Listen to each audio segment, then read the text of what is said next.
জন্য খাবার বিতরণ করে। যারা ধনী আছে, কোটিপতি, তারা গাড়ি করে খাবার নিয়ে আসে, টেবিল লাগিয়ে খাবার বিতরণ করে। সেখানে একজন ব্যক্তি, কোন ধর্মের আমি ওটা বলতে চাই না, তিনি বলছেন আমার ধর্মের স্লোগান দিলে তবে আমি তাকে খাবার দেবো, নাহলে দেবো না। সেই জায়গায় আর একজন মুসলিম চাচা, মাথায় টুপি আছে, মুখে দাঁড়িয়ে আছে, সে এলান করছে, ভাই লাইন में खड़े हो जाओ, भूख लगा है खा लो। कोई भी हो, कुछ भी बोलने का जरूरत नहीं, सिर्फ भूख लगा है खाना खा लो, अपना अपना धर्म पालन करो।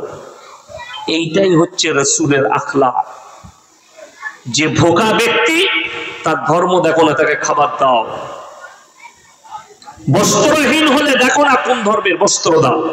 আল্লাহ নবী রাস্তা দিয়ে পেরিয়ে যাচ্ছেন, একজন মুশরিকের বিটি, হাতেম তায়ের বিটি, মাথায় কাপড় নেই, নবীজি নিজের মাথার পাগড়িটা খুলে তার মাথায় চাপিয়ে দিলেন। সাহাবীরা বললেন, ইয়া রাসূলুল্লাহ, এটা মুশরিকের বিটি। আল্লাহ নবী ধমক দিলেন, হে আমার সাহাবীরা শোনো, আমি মেয়েদের মাথা ঢাকতে এসেছি, খুঁজতে আসিনি। জোর বলুন, সুসুল বুঝতে পেরেছেন। এটা কে? সে অন্য কেউ নয়, সে হচ্ছে হিন্দা, যে নবীজির চাচা জানের কালিজা খট্টা চিবিয়ে খেয়েছিল। আল্লাহ নবী আওয়াজ দিলেন, হে হিন্দা, চেহারা ঢাকার দরকার নেই, আমি আল্লাহর নবী, দয়ার নবী, আমি দয়া করতে জানি, মায়া করতে জানি, ক্ষমা করতে জানি, আমি আল্লাহ নবী, বদলা নিতে জানি না। সঙ্গে সঙ্গে কালমা পড়ে নিল।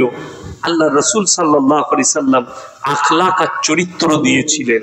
ওই জন্য রাসূলের হাদিস, তোমরা মুমিন ততক্ষণ হতে পারবে না যতক্ষণ পর্যন্ত তোমার কাছ থেকে তোমার প্রতিবেশী সুরক্ষিত নয়। সুরক্ষা পেতে হবে কাকে? আপনার প্রতিবেশী, তাকে সুরক্ষা দিতে হবে।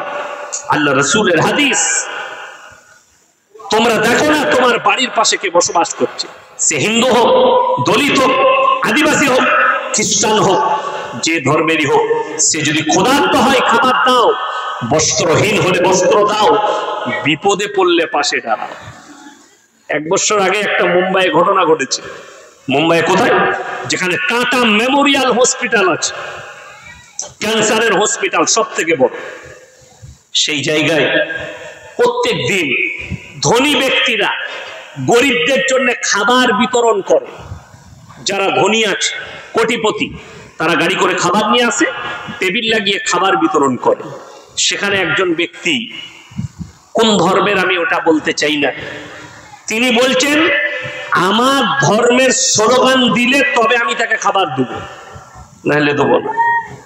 সেই জায়গায় আর একজন মুসলিম চাচা, মাথায় টুপি আছে, মুখে দাঁড়িয়ে আছে, সে এলান করছে, ভাই লাইন में खड़े हो जाओ, भूख लगा है खा लो। कोई भी हो, कुछ भी बोलने का जरूरत नहीं, सिर्फ भूख लगा है खाना खा लो, अपना अपना धर्म पालन करो। এইটাই হচ্ছে রাসূলের আখলাক। যে ভোকা ব্যক্তি, তার ধর্ম দেখো না, তাকে খাবার দাও। বস্ত্রহীন হলে দেখো না কোন ধর্মের, বস্ত্র দাও।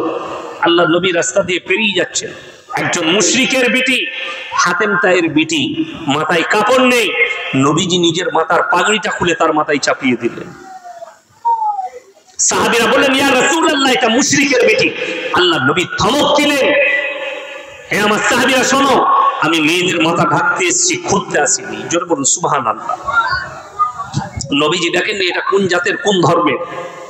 আমার বন্ধুগণ, আমার ভাই, দাজ্জাল আসবে। আল্লাহ রাসূল সাল্লাল্লাহু আলাইহি সাল্লামের হাদিস, তোমরা বুঝতে পারবে দাজ্জাল আসার সময় হলে, যখন মুসলমানের কাছে হারাম জিনিসগুলো হালাল হতে শুরু হয়ে যাবে, জানবে দাজ্জাল আসার সময় হয়েছে, কিয়ামত কাছে আসছে। আজকে একটা মুসলমানের কাছে হারাম জিনিসগুলো হালাল হয়ে যাচ্ছে। তা না হলে সুদ কি করে মুসলমানের কাছে হালাল হতে পারে? তা না হলে মদ কি করে মুসলমানের কাছে, মদ, গাঁজা, আফিম, নেশাগ্রস্ত জিনিস কি করে হালাল হতে পারে?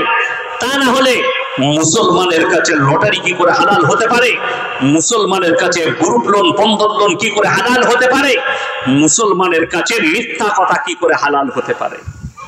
ভেবে দেখুন। আপনি কি মনে করছেন?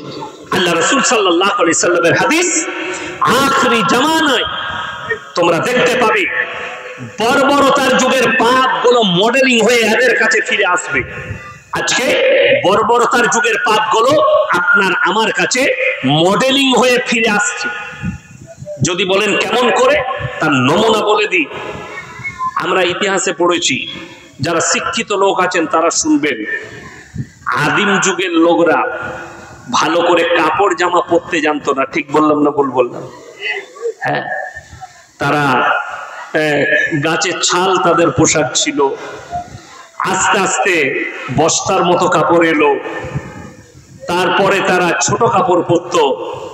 আস্তে আস্তে মানুষ যখন সভ্যতা পেল, তখন পরিপূর্ণতা পেল, শরীর ঢাকলো, নারীরা ঢেকে নিল।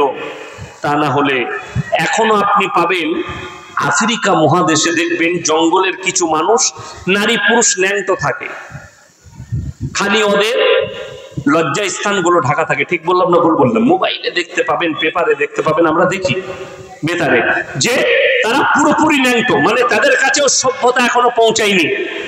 তারা ওইভাবেই জঙ্গলে জীবনযাপন করছে। অবাক লাগবে, এখন বর্তমানে মডেলিং হচ্ছে, যে যতটা ন্যাংটো হতে পারবে সে ততটা মডেলিং। কথাটা বুঝতে পেরেছেন না পারেননি? এখন যে যতটা ন্যাংটো হবে সে ততটা মডেলিং। দেখুন, একটা আমরা জামা পরে আছে, আমার জামাটা ছিঁড়া লাগছে, ছিঁড়া আছে, ছিঁড়া নেই। শেখের জামাটা ছিঁড়া আছে, ছিঁড়া নেই। এখানে এই মানুষগুলো বসে আছে, ভালো লুঙ্গি ভালো প্যান্ট পরে আছে। কিন্তু এখনকার ছেলেরা বলছে ছিঁড়া প্যান্টটা বলছে স্টাইল, মডেলিং। ঠিক বললাম না ভুল বললাম? ফুটো ছিঁড়া, নিচেটা ছিঁড়া, জাঙের কাজটা ছিঁড়া, আবার এখন তো কিছুদিন পরে বেরোবে পাছাগুলো ছিঁড়া থাকবে, দেখতে পাবে। হ্যাঁ, বেরিয়ে গেছে, টাউনশিপে চলে এসছে। এইটাকে বলছে এরা মডেলিং। কিন্তু দুঃখের বিষয়, এটা হচ্ছে বর্বরতার যুগের পাপ, মডেলিং নয়। এইটাই হচ্ছে আদিম যুগ ফিরে আসছে।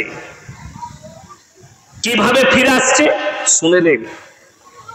গোটা ভারতবর্ষ জুড়ে নয়, পৃথিবী জুড়ে একটা পাপ মারাত্মক ভাবে ছড়িয়েছে।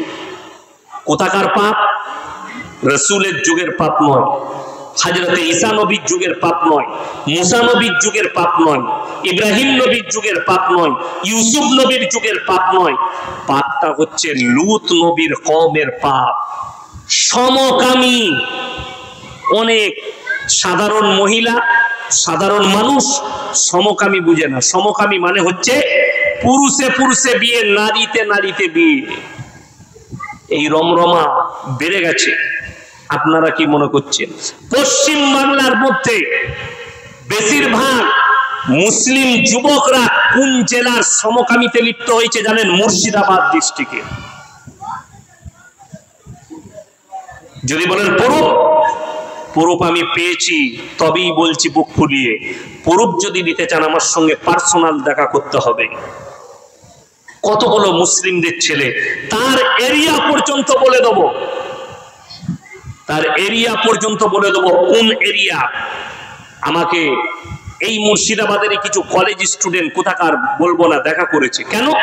এই ভারতে লিগেল, সমকামী লিগেল। মুর্শিদাবাদ জেলারই ঘটনা, সাগরদিঘি থানার ঘটনা। কোন সালের বলবো না, গ্রামের নাম বলবো না। একটা মেয়ে বাম মারা গেছে, মামাদের বাড়িতে মানুষ হয়েছে, তার বিয়ে দিয়েছে মামারা খরচা করে একটা ভালো ছেলের সঙ্গে। ছেলেটা ব্যবসা করে, নামাজ পড়ে, সবই ভালো। বিয়ে হয়েছে, মেয়েটা 1 মাস পরে পালিয়ে এসছে মামার বাড়িতে। কি ব্যাপার? ছেলে আমার উপরে অত্যাচার করে, ছেলে জ্বলাচ্ছে। মামারা গিয়ে মিটমাট করে আবার দিয়ে এলো। আবার 1 মাস পরে ওই একই অভিযোগ করে মেয়ে পালিয়ে আসে। ছেলেটা চিন্তা করলো আমি তো এতটুকু অত্যাচার করিনি তার উপরে। ছেলে কিন্তু পারফেক্ট, ছেলে অত্যাচার করেনি, তার উপরে কোনো রকমের দাবাও দেয়নি, ভালোবাসে, মহব্বত করে, সবই ঠিক আছে। ছেলেটা চিন্তা করলো ডাল মে কুচ কালা, ওই গ্রামে, যে গ্রামে বিয়ে হয়েছে সেই গ্রামে তার বন্ধু আছে, তাকে বললে একটু খোঁজ রাখিস তো, আমার যে স্ত্রী আমার সঙ্গে আমার উপরে মিথ্যা অপবাদ দিয়ে পালিয়ে যাচ্ছে, এ রাতের বেলায় কোথায় সই, খোঁজ রাখো। এই ছেলে দুই বন্ধু মিলে মেয়েটার পেছনে সিবিআই এর মতো লেগেছে, ঠিক খোঁজ রেখেছে। রাতের বেলায় এক বান্ধবীর বাড়িতে শুতে যায়, সেই মেয়েটা অবিবাহিত যার কাছে শুতে যায়। এরা দেখলো রাত্রে বেলায় দুটো মেয়ে তারা নিজেদের মধ্যে সেক্স করছে, এদিকে ধরা হলো। এই ছেলেগুলো অত্যাচার করতে গেল, এটা ভুল কাজ করেছে। এরা ওদিকে টর্চার করতে গিয়েছিল, পুলিশ তাদেরকে অ্যারেস্ট করেছিল, খবর মোবাইলে ভাইরাল হয়েছিল। এই মুর্শিদাবাদ জেলার সাগরদিঘির ঘটনা। কেন? ভারতে লিগ্যাল করে দেওয়া হয়েছে সমকামী, আপনি অত্যাচার করতে পাবেন না, তাকে মারতে পাবেন না, আপনি শরীয়ত মোতাবেক বুঝাতে পাবেন, ইসলাম বুঝাতে পাবেন। আমি এই বয়ানটা, বক্তব্যটা, এই নিষেধটা আমি সকলের জন্য করিনি, শুধুমাত্র আমার মুমিন ভাই বোনেদের জন্য করছি। কেন? অনেক যুবক যুবতী জানে না, এই পাপের কারণে একটা পুরো নসলকে আল্লাহ ধ্বংস করে দিয়েছেন। লূত নবীর কওমকে রুটির মতো পাল্টিয়েছে। যদি বলেন কোথায়? তোমার বাড়িতে যদি পৃথিবীর ম্যাপ থাকে, ম্যাপ খোলো, একটা সাগরের নাম হচ্ছে মরা সাগর, বৈজ্ঞানিকরা নাম রেখেছে, যেখানে একটা পোকামাকড় কীট পতঙ্গ জন্মায় না। ওই জায়গায় আল্লাহ তাআলা লূত নবীর কওমকে রুটির মতো পাল্টিয়েছিলেন। আমার ভাই, আমার বন্ধুগণ, আমার মা বোন, লূত নবীর বিবি জাহান্নামে যাবে, এটা আমার আল্লাহ কোরআনে লিখে টেনে দিয়েছেন। দুজন নবীর বিবি জাহান্নামে যাবে, একজন হচ্ছে নূহ নবী, একজন হচ্ছে লূত নবী। কেন? দুজনার মারাত্মক পাপ, চারটা মারাত্মক পাপ লূত নবীর বিবি। নাম্বার 1, আল্লাহকে অবিশ্বাস করা। নাম্বার 2, তার নবীকে অবিশ্বাস করা। নাম্বার 3, স্বামীর অবাধ্যতা। নাম্বার 4, সমকামিতে লিপ্ত হওয়া। আমার বাপ দাদারা যা করেছে আমিও তাই করব, তুমি আমার স্বামী বলে তোমার কথা মানবো, এরকম কিছু নেই। লূত নবীকে অস্বীকার করেছে, নবী বলে বিশ্বাস করেনি। আল্লাহ কোরআনে জাহান্নামী ঘোষণা করে দিয়েছেন, লাকির টানা হয়ে গেছে, এটা আর ফিরবে না। কোরআনে আছে, যারাবাল্লাহু মাতালান লিল্লাযীনা কাফারু ইমরাআতা নূহিন ওয়া ইমরাআতা লূত কানাতা তাহতা আবদাইন মিন ইবাদিনা সালিহাইন ফাখানাতাহুমা ফালাম ইউগনি আনহুমা মিনাল্লাহি শাইআ ওয়া কিলা ইদখুলান নার মা'আদ দাখিলিন। আমার দুজন উলুল আযম নবী, হাবিব পয়গম্বর নূহ নবী আর লূত নবী, দুজনের বিবিকে জাহান্নামে দেব, তারা আটকাতে পারবে না নবী হওয়ার পরে। নূহ নবীর বিবির 4টা অপরাধ: আল্লাহকে অবিশ্বাস করা, আল্লাহ নবীকে অবিশ্বাস করা, স্বামীর অবাধ্যতা করা। আর 4 নম্বর পাপটা পৃথিবীর আল্লাহর কাছে সবথেকে নিকৃষ্ট পাপ, শিরকের পাপ। আল্লাহ ছাড়া পাথরের উপাসনা করা, আল্লাহ ছাড়া তার সৃষ্টির উপাসনা করা, যেটার কারণে এই মারাত্মক 4টা পাপের কারণে নূহ নবীর বিবিও জাহান্নামে যাবে আর লূত নবীর বিবিও জাহান্নামে যাবে। আল্লাহ কোরআনে লাকির টেনে দিয়েছে। আমার বন্ধুগণ, আমার ভাই, ওই পাপ আজকে রমরমিয়ে বেড়েছে। আল্লাহ রাসূলের হাদিস তোমরা যখন তাকিয়ে দেখতে পাবে সমাজের বুকে, রাস্তায় গাধার মতো নারী পুরুষ জিনা করছে, তখন জানবে কিয়ামতের আলামত চলে এসেছে। বর্তমানে গাধার মতো জিনা হচ্ছে না, হয়নি? আমি বলবো না, মোবাইল খুললে দেখতে পাবেন দামি লোক হাইওয়ের ওপরে চলছে।